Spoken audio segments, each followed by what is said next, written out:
There are currently 12 available classes, one secret, with various different game styles, abilities and stats, which cost various amounts. So how do you know where to spend your precious points? Well, today I'll be reviewing every class and then rank them based on all game modes, including Overwhelmed and Hardcore. This helps with differentiating them, as any class can do well in normal. Please do note ranking classes is complicated as they serve different roles and are constant nerfs and buffs. Huge shoutouts to bautex for providing a huge ton of data about these classes. First of all, some basics about classes. These can be bought in the store at the top of the UI or at ZR's shop. These are then equipable in game, which are limited to one each. You cannot have multiple people with the same class. You can upgrade your class at the bottom left corner with this icon. This price is either 15 or 20 depending on the class and doubles per upgrade.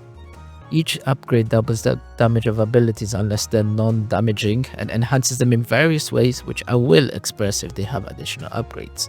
You should try to consistently upgrade them when available, being every 4 waves. Now let's go in order of pricing, with the first class being Archer. You start with 80 HP with Link Sword and Bow with 2 abilities. Self-heal with a cooldown of 60 seconds, which as said, self-heals you for 4 HP. Then Arrow Rain, cooldown of 20 seconds, which when used creates a pretty big crosshair which you control via moving the mouse. Then when you click again or a certain amount of time has passed, a ton of arrows are all shown in said area.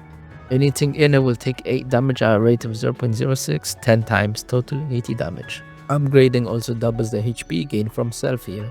This class originally was absolute hot garbage, with its healing for a long time being a pathetic 10 even with max upgrades. Nowadays the healing is okay even if it scales with upgrades, considering medkits only cost $15 and it's on a 60-second cooldown. But it is nice that it is immediate healing and its UE is pretty solid, but it still doesn't feel entirely great compared to other classes at UE. So sadly, still the worst class, Dite. Knight. You start with 120 HP, a steel sword, a loyal knight shield and throwing javelin. You have one ability called Slash, in which you do a series of 3 dash attacks with a cooldown of 10 seconds. You can control which wave attacks via facing the camera the way you want. Each attack does a whopping 80 damage each, totaling 240. Its single ability, while having a good damage, has a really weird hitbox. It's very buggy, causing yourself to be yeeted occasionally, ruining the ability, and has a crucial fault. When using it, you do not have invincibility, meaning while using it you can get damage and potentially die. This is a whole lot more apparent in later waves and difficulty. And the fact you stop for a bit after every slash makes you so vulnerable, which you can't really do much. Sita.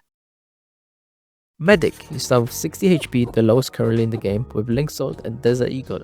You have 2 abilities. First called Improvised Medkit with a cooldown of 20 seconds. When used, it gives you a weaker medkit in your inventory which heals for 50% for any player and 17% to NPCs. Quick tip, you can use this on anyone via being near them and right clicking on medkit. Then medkit drop with a cooldown of 32 seconds, which drops a healing item, causing anyone including yourself in its circle area to start healing 8 HP 6 times to your allies and 4 HP to yourself before finishing. Oh yeah, also medic actually has a passive allowing to revive people way faster than others.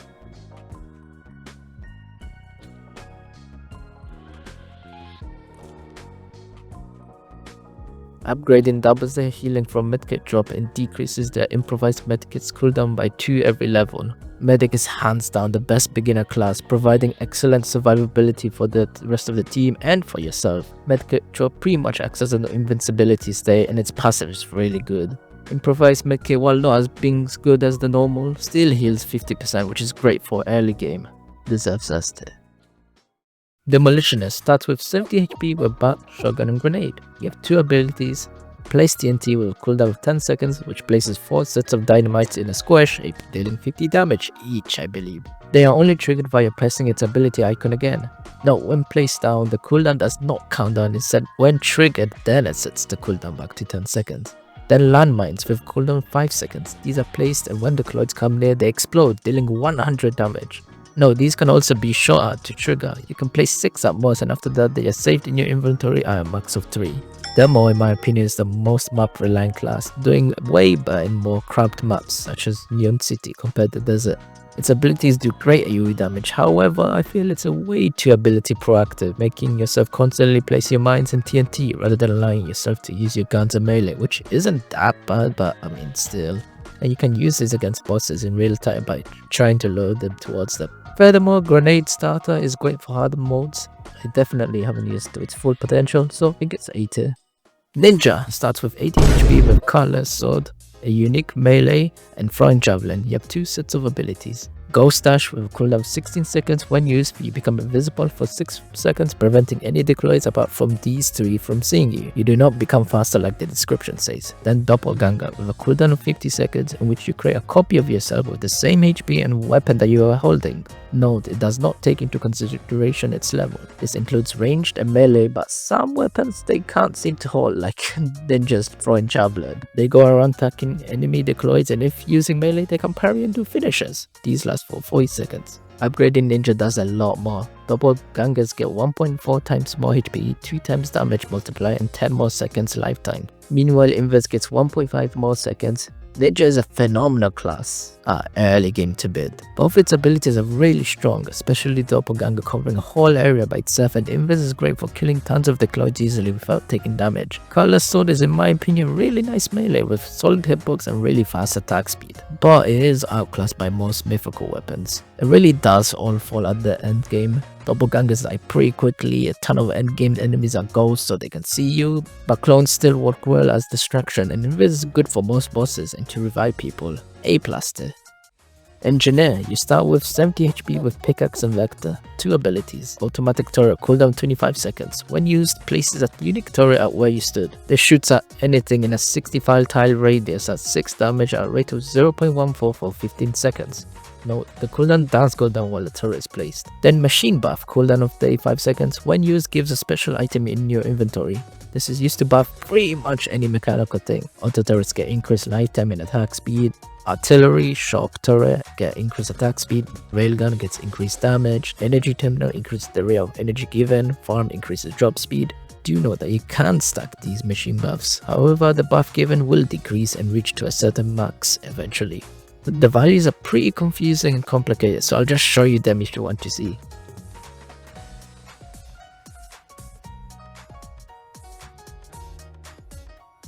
Thank you, bautex. Upgrading the Engineer gives 1 more second of lifetime for the auto turret and 90% more damage, whereas Machine Buff lasts for 5 seconds longer. Engineer at this current state is a really strong all-rounder which relies around its Machine Buff effect. A single one makes an auto turret a lot more stronger, and the fact that you can use on pretty much everything makes it so versatile. It's a great buffer class as well as eco when using on farm, S-tier. Hello, if you've been enjoying the video, please like and subscribe. That's it, thank you. Agent starts with 90 HP with Combat Knife and PSM 4.5. 2 abilities. Quick Draw, cooldown of 10 seconds. When used, pulls out the Agent pistol with 1 bullet. If you take too long, it gets removed, so you need to use it quickly. It does 40 damage, so I'd recommend going for headshots. Then the Moon Destroyer, cooldown 30 seconds. When used, gives you a powerful gun. It has 1 bullets, does 19 damage at a rate of 0.1. This does not get removed from your inventory after a certain time limit, so you could technically try to stack them when bosses come to shred them. Do note, both of these weapons are free of energy. Upgrading Agent gives Moon Destroyer extra ammo based on this formula. Agent is a pretty fun multitasking class compared to Demo. Quick Draw has solid knockback, can be used to quickly pick off enemies. Meanwhile, Moon Destroyer is great for DPS against bosses, but when it is in a cooldown, you're pretty much classless. You need to be able to cycle pretty well. This is pretty basic and does one job of DPS pretty good, but normal, and there's a class which fully outshines it in that role in my opinion. Beat it. Commander starts with 90 HP with Link Sword and MP5. 2 abilities. Range Gunner, cooldown 10 seconds. When used, pulls out Commander's Rifle. It has 6 bullets, each doing 35 damage at a rate of 0.5. These shots notably have good knockback, staggering enemies. I recommend going for headshots. Then for the big one, quite literally, Airstrike, cooldown of 120 seconds. However, this does go down by 25 seconds every time a new wave starts. This covers a huge area, dealing a ton of AoE damage, 4 times, each doing 78 damage, equaling in total 312.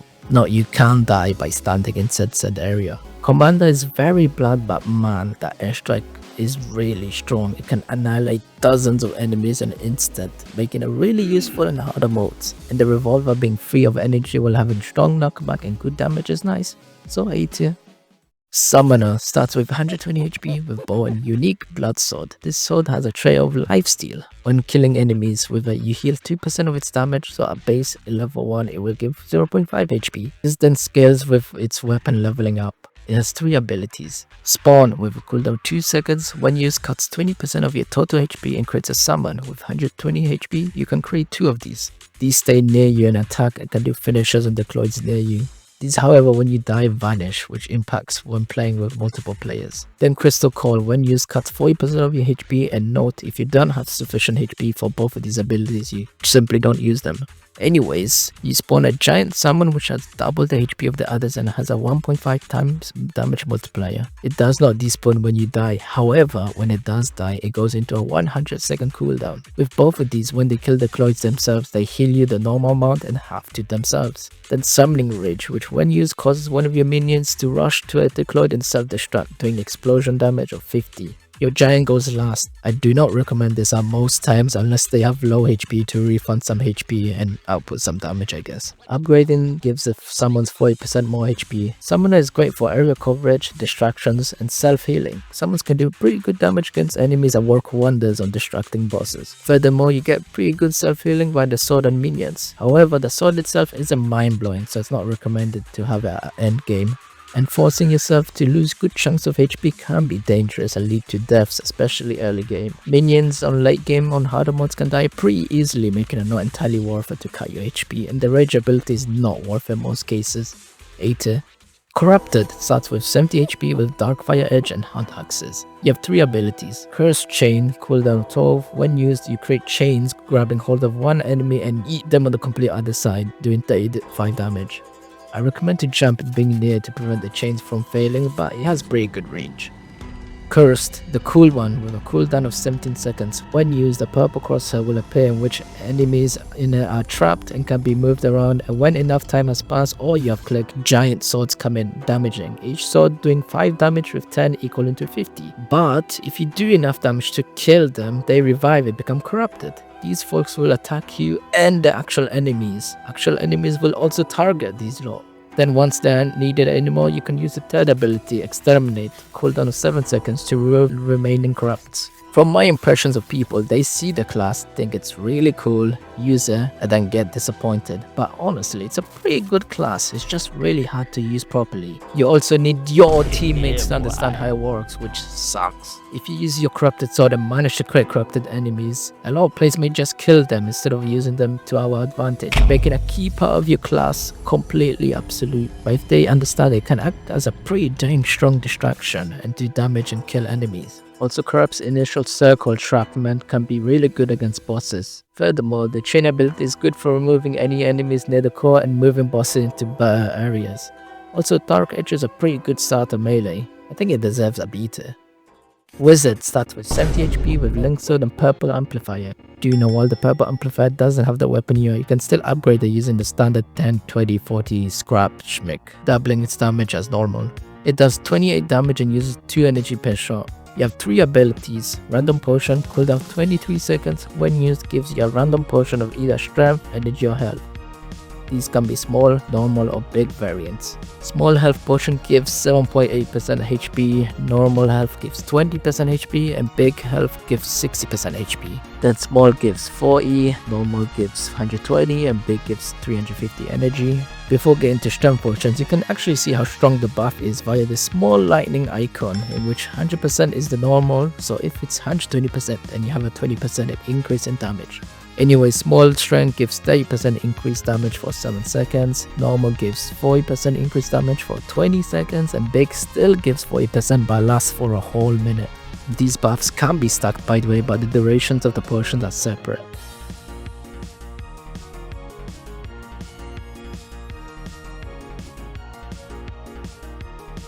You can use these and others by being near them, opening your inventory and right clicking. Cursed Jail, cooldown 3 seconds. When used, creates a jail which anything that happens to be in it is not able to damage you, giving a break or free hits with melee. This lasts for 6 seconds but can be removed prematurely by pressing the button again, putting it into a 3-second cooldown. However, do know if you let it stay for the whole 6 seconds and then don't release it even after it's gone, it will go into a 7-second cooldown. Also, this jail when removed does daily damage to any enemies inside. This ability is very versatile and can be used as a barricade for the core or yourself in front, cheese bosses and blockade areas. Really strong ability. The big one, Storm Awakening, cooldown of 180 seconds, which occurs even at the very beginning. When used, a small animation occurs in which you're invincible, which then you summon a metric ton of lightning, covering a similar size as to Commander's airstrike. Each individual lightning does 17 damage individually while stunning them a bit. There's too many to count how many actually happen, but after the initial lightning output, some lightning will still remain, in which if it hits an enemy also does 70 damage and stuns them. This lasts for roughly 16 seconds. Note, this aftermath lightning actually follows you around instead of covering just the area where you activated it.